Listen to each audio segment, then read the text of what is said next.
Hello, I'm Rachel Barr, curator at the National Quilt Museum, and we're pleased to present this artist talk by collection artist Caryl Bryer Fallert-Gentry. Caryl is an innovator who is very generous with her time and with sharing her secrets about her quilting success. She is a prolific quilter who continues to learn as we celebrate her quilting artistry spanning more than 50 years. I made my first quilts in the mid-1970s, but it was traditional quilts and a lot of baby quilts because all my friends were having babies at that time. And I was working for United Airlines, and I had a small traditional quilt in a garment bag that I was carrying with me on layovers. And I got to Buffalo, New York one evening, and I was running out of white thread to quilt with. And the lady at the front desk at the hotel said she thought I could buy thread about a block down. And I went to a quilt shop. I was buying all my fabrics at like Minnesota Fabrics. I had never been in an actual quilt shop before. And at the counter, as I was buying my thread, there was a calendar that had quilts in it that were art to hang on the wall, like Michael James and Nancy Crow and Nancy Halpern. And I was just standing there with my jaw slack, and the woman at the front desk said, well, if you're interested in quilts, you ought to come to our lecture tonight. We have Jean Ray Lowry speaking about quilting or the breakfast dishes. And it was at the Amherst Museum, 3 blocks down from the hotel, so I went. And the room was full of quilters, standing room only. And, you know, I'm thinking, you know, talking about quilts, she's probably 89 years old. Well, of course, Jean Ray Lowry was a very hip Californian with a master's degree in art who made quilts as art to hang on the wall and got paid for it. And she traveled around the country talking about her quilts and got paid for it. And that was the epiphany of my life, because the whole world opened up to me of quilt guilds and the possibility of making a career out of this. And I went right home and designed my very first art quilt. Just in case no one wanted to hang it on the wall, it's bed size, but it's actually hanging just around the corner from here and part of the museum collection. After a few years of practice, I developed some techniques for making curved seams.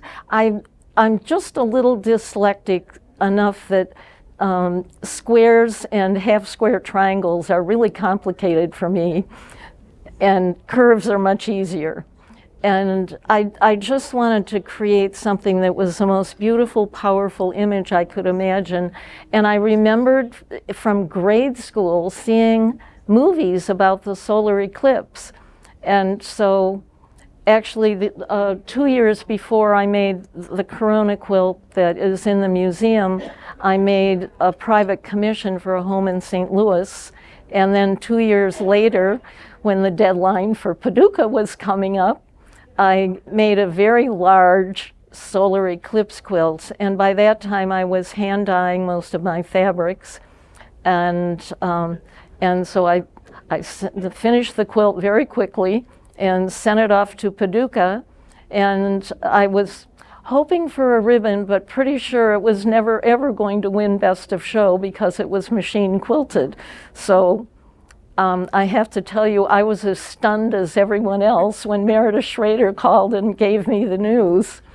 And apparently, some people were not very happy about that and were sort of melting down because it was machine quilted, and it was the first time a machine quilted quilt had won this contest.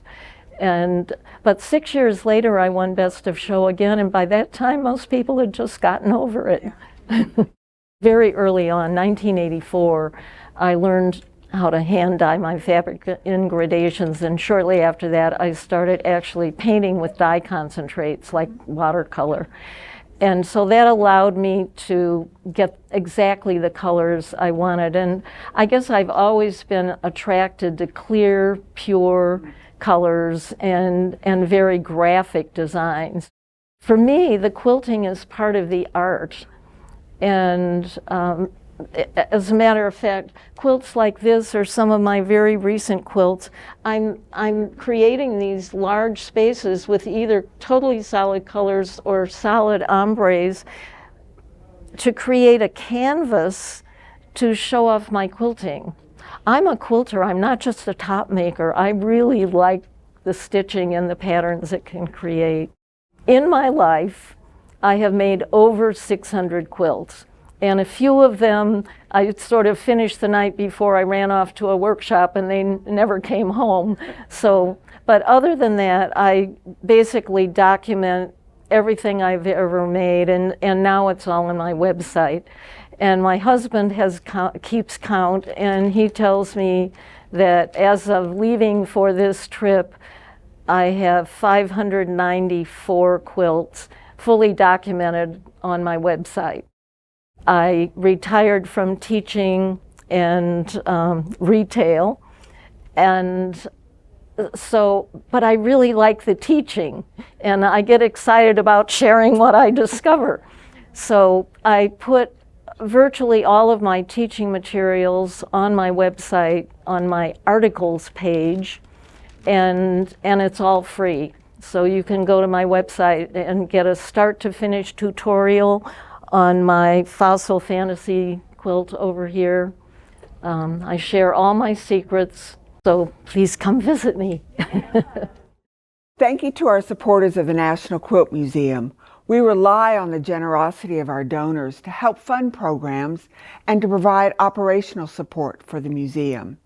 Because of you, we can have engaging artist talks and provide exceptional educational programming, and of course, caring for the most exceptional quilt collection made by today's quilters.